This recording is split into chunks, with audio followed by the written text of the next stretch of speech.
अवधूत चिंतन श्री गुरुदेव दत्त श्री स्वामी समर्थ. माझ्या चॅनलमध्ये तुमचं सगळ्यांचं मनापासून खूप खूप स्वागत, आभार. तुमच्या सगळ्या चांगल्या इच्छा पूर्ण करू अशा आपल्या गुरुचरणी वंदन करून आजच्या व्हिडिओला सुरू करूया. चला तर मग आज आपला विषय आहे स्वामीची कोणती सेवा करायची जेणेकरून आपली सर्व इच्छा पूर्ण होतात आणि आपल्या जीवनामध्ये कोणतेही संकट असू द्या, कोणतेही समस्या असू द्या, आपण ही स्वामी सेवा केल्यावर बघा आपल्या जीवनामधले अशक्य गोष्टी, अशक्य प्रश्न हे पूर्ण होतात. स्वामी सेवा करायला म्हणजे काय? आता आपण म्हणतो की आपल्याला मी स्वामींची सेवा केली, मी पारायण केले, गुरुवार केले, मी 11 पारायण केले, मी 21 पारायण केले, मी 11 गुरुवार केले, मी दररोज स्वामींची 11 माळ जप केले, तरीही माझे प्रश्न सुटत नाही. हे मनामध्ये आपल्याला प्रश्न येऊन जातं. पण समजा लगेच आपण आज सेवा केली आणि उद्याच लगेच प्रश्न सुटतात असं नसतं. कारण आपल्या जीवनामध्ये आपले जे काही वाईट कर्म साठवून आपण ठेवलेलं आहे, जर आपण स्वामी सेवा केली तर ते वाईट कर्म आपले हळूहळू नष्ट होतात.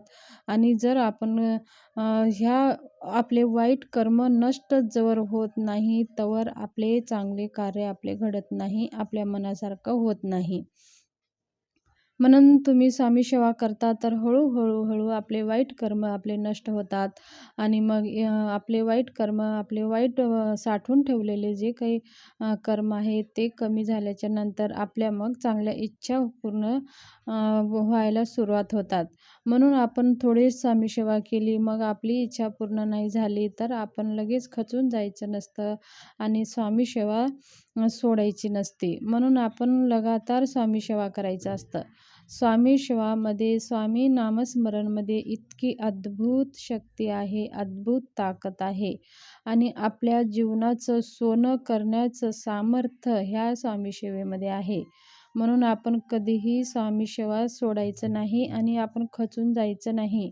बघा, कधीही हा स्वामी सेवा म्हणजे आपण पुण्यकर्म आहे. आपल्या कुंडलीमधले दोष, आपल्या कर्मातले दोष, आपण जे कळत नकळत आपण आपल्याकडनं काही चुका होतात त्याचे दोष, हे सगळ्या दोषाचं नाश करण्याचं सामर्थ्य म्हणजे ह्या स्वामी सेवेमध्ये आहे. आणि स्वामी सेवा करताना मी स्वामी सेवा केली, मी इतकी सेवा केली, मी तितकी सेवा केली, त्यामधून आपलं मीपणा काढून टाकायचं आहे. आपण सेवा केली तर सांगायचं की ही स्वामींनी करून घेतली. आपण कोण आहे हो स्वामी सेवा करणारे? स्वामीची इच्छा असेल, त्यांना आपल्याकडून सेवा करून घ्यायची असेल तरच आपल्याकडनं स्वामी सेवा होत असते. म्हणून आपण कधीही असं मी हे स्वामी सेवा केली, मी पारायण केले, मी मंत्रजप केले, मी गुरुवार केले, हा शब्द काढून टाकायचा आहे. मीपणा पूर्ण काढून टाकायचा आहे. तर मग काय, स्वामीमय आपण होऊन जातो. जिथं मीपणा असतं तिथं स्वामीपणा येत नसतं. म्हणून मी काढून टाकायचं आणि सेवा करत राहायचं. आपल्या जीवनामध्ये तुम्ही कल्पनासुद्धा केली नसाल त्या गोष्टी तुमच्या जीवनामध्ये घडायला सुरुवात होतात. स्वामीला आपल्याला हवं आहे ते स्वामी आपल्याला कधी देत नाही. स्वामींना आपल्याला काय आपल्याला पाहिजे ते स्वामी आपल्याला देतात. आपल्या काही इच्छा असेल तर समजा आता आपल्याला की खूप मोठी गाडी पाहिजे. स्वामींना जर वाटलं की ते तुमच्या जीवनामध्ये गाडीचं तुमच्या जीवनामध्ये किती आनंद प्राप्त होणार आहे, तर ते स्वामींच्या दयेने ते आपल्याला प्राप्त होतं. समजा आपण ते गाडी घेऊन जर आपलं नुकसान होत असेल, तर आपण स्वामी सेवा करत असाल तर कोणत्या ना कोणत्या कारणामध्ये सुद्धा आपल्याला ते गाडी भेटत नाही. कारण का, ते आपल्यासाठी योग्यच नाही. ते आपल्यासाठी आपण सुखमय जीवनासाठी ते आपल्यासाठी नाही आहे किंवा आपलं अजून ते गाडी घेण्याची वेळ आली नसेल. तर अशा गोष्टी आपल्या घडतात. कोणत्याही गोष्टीमध्ये असंच होतं. समजा आपण स्वामी सेवेमध्ये मार्गामध्ये आहो, आपण स्वामी सेवा करतोय आणि आपलं मनासारखं घडत नाही, तर हे समजून घ्या की ते गोष्टी आपल्यासाठी योग्य नाही. हे स्वामी आपल्याला कोणते योग्य आहे, सगळं स्वामींचं मॅनेज असतं, सगळं त्यांचं कार्य असतं. तर आपण स्वामी सेवा करा, स्वामी सेवा करत राहा, पण खचून जाऊ नका की तुमच्या इच्छा पूर्ण होत नाही, तुमचे कार्य पूर्ण होत नाही. तर बघा आता तुम्ही सेवा काय करायची आहे. समजा आता तुमच्या मुलाचं शिक्षणाविषयी समस्या असेल, लग्नाविषयी असेल किंवा तुमच्या व्यापाराविषयी असेल, तुमच्या जीवनात खूप दुःख आहे, संकटे आहेत, पैशाविषयी कोणत्याही समस्यावर एकच रामबाण उपाय म्हणजे श्री स्वामी समर्थ 11 माळी जप आणि 3 अध्याय श्री स्वामी समर्थांचे ग्रंथाचे 3 अध्याय.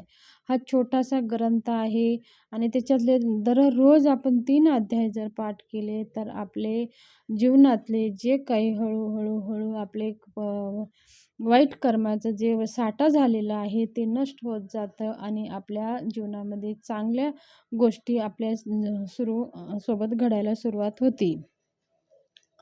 आपल्याला नित्य सेवामध्ये समजा आता वेळ नसेल तुम्हाला तर तुम्ही नामस्मरण करू शकता. श्री स्वामी समर्थ, श्री स्वामी समर्थ. उठता, बसता, काम करता, गाडीवर आहात, तुम्ही प्रवास करत आहात, तुम्ही काम करत आहात, मनातल्या मनात श्री स्वामी समर्थ हा एक चमत्कारी उपाय आपण स्मरत करत राहायचं आणि आपल्या जीवनामध्ये चमत्कार बघायचं. ह्या सेवेमुळे आपल्याला चमत्कार घडणार म्हणजे घडणारच.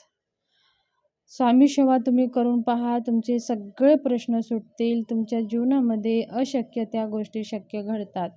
समजा आता तुम्हाला खूप काही धनाविषयी कमतरता आहे तुमच्या किंवा तुम्हाला संतान प्राप्ती होत नाही, तर तुम्ही संकल्पयुक्त श्री स्वामी समर्थांचे पारायण करायचे आहे. 1 वर्षामधून 108 पारायण जर आपण केले, 1 वर्ष तुम्ही पहा तुमच्या जीवनात कोणते चमत्कार घडेल आणि तुम्ही स्वतः अनुभव घ्या. हे हजारो लाखो लोकांना अनुभव आलेला हा ग्रंथ म्हणजे श्री स्वामी समर्थ सारामृत. ह्या ग्रंथामध्ये एक ओव्यामध्ये एक अद्भुत शक्ती आहे, अद्भुत चमत्कार आहे. तर दररोज तर आपल्याला 3 अध्याय करायचा आहे. जर तुमच्या कोणत्याही मोठ्या समस्या आहेत तर वर्षभरामध्ये 365 दिवसातून आपल्याला 108 श्री स्वामी समर्थ पारायण कंप्लीट केल्यावर बघा तुमच्या जीवनात काय घडेल. म्हणजे 21 अध्याय पूर्ण वाचलं तर आपलं 1 पारायण घडतं. म्हणून आपण जर दररोज हे पारायण केलं तर तुम्ही 108 6 महिन्यामध्ये सुद्धा कंप्लीट तुम्ही करू शकता. तर पिरियडमध्ये हे करायचं नाही आणि आपण स्वामी सेवा करा आणि दुसऱ्यांचं जर वाईट विचार केले, वाईट बोललं तर आपलं कधीही चांगलं होत नाही. तर स्वामी सेवा करत असताना एवढंच पाळायचं आहे की परनिंदा करायचं नाही आणि कोणाबद्दल वाईट बोलायचं नाही, अपशब्द बोलायचं नाही. घरामध्ये सुख, शांती, आनंद राहते. म्हणून आपण स्वामी सेवा करत असताना पण ह्या सगळ्या गोष्टी आपल्याला आवर्जून पाळायच्या आहेत. आणि स्वामीच्या ज्या दिवशी आपण पारायण करत असाल तर त्या दिवशी नॉनव्हेज वर्ज्य करायचं आहे आणि अन्नसुद्धा आपल्याला वर्ज्य करायचं आहे. त्या दिवशी आपण स्वामींचं संकल्पयुक्त पारायण करत असाल तर त्या दिवशी आपल्याला नाही घेतलं तर जमेल. पण समजा आता तुम्हाला अडचण आहे, जवळचं आहे, तुम्ही घ्यावं लागत असेल तर तुम्ही घेऊ शकता. तर ह्या साध्या सोपी पद्धतीने स्वामी सेवा करा, तुमच्या जीवनातलं सोनं करा. ही स्वामी सेवाविषयी थोडीशी माहिती तुमच्याशी शेअर करायची इच्छा होती तर मी शेअर केली. जर माझी माहिती आवडली असेल तर माझ्या चॅनलला सबस्क्राईब करा आणि तुमच्या फॅमिली ग्रुपमध्ये हा व्हिडिओ शेअर करा आणि जर तुम्हाला काही विचारायचं असेल तर कमेंट बॉक्समध्ये कमेंट करा.